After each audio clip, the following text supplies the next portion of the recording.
महाभारत का युद्ध 18 दिन तक चला। 18 दिन बाद द्रौपदी ने जब अपने राज्य में अपाहिजों को, विधवाओं को, अनाथों को देखा तो उसको बहुत कष्ट हुआ। और ऐसे में जब उसके सखा श्री कृष्णा उससे मिलने के लिए उसके महल में पहुँचे तो वो अपनी पीड़ा को दबा न सकी और फूट फूट कर रोने लगी। शायद उसको ये लगता था कि जो युद्ध था वो उसके कारण हुआ या वही उस युद्ध के प्रति उत्तरदायी थी, लेकिन ऐसा नहीं था।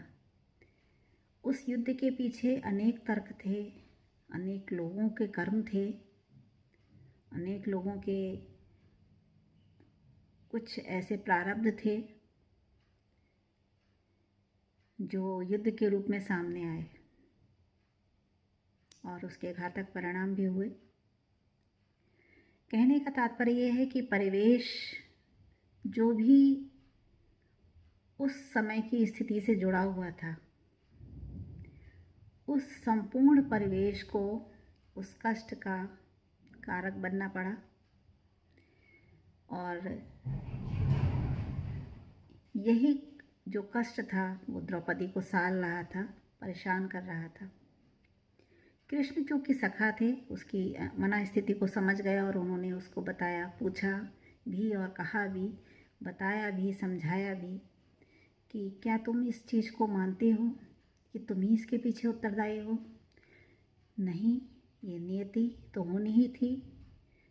चूँकि प्रत्येक व्यक्ति का अपना कर्म होता है और उन कर्मों के पीछे उसके अपने ही कुछ ऐसे कारण हो सकते हैं जो संपूर्ण परिवेश को दंड देते हैं, जो भी उसके साथ में जुड़ा हुआ होता है।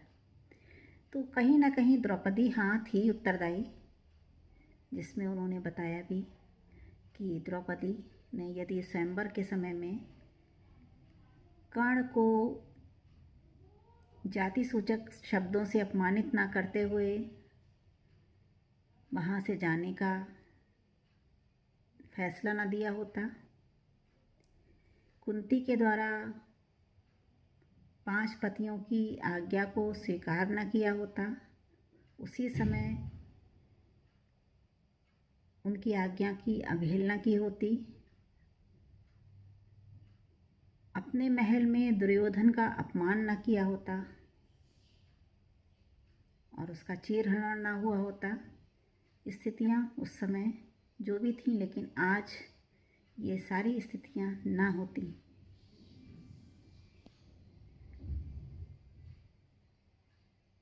तो कहने का ये तात्पर्य है कि हमारे अपने शब्द हमारे कर्म बनते हैं और ये जो कर्म हैं ये बेहतर या कमतर या अच्छे हमारे अपने शब्दों के माध्यम से ही होते हैं। हमारे शब्द ही हमारे परिवेश का निर्माण करते हैं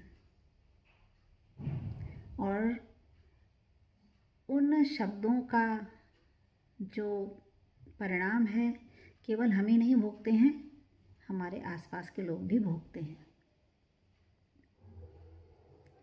कहा भी जाता है कि मनुष्य के दांतों में जहर नहीं होता, उसके शब्द ही जहरीले होते हैं। जैसे आपकी जीभ विभिन्न स्वादों को समझती है, कड़वा, मीठा, कसैला, खट्टा,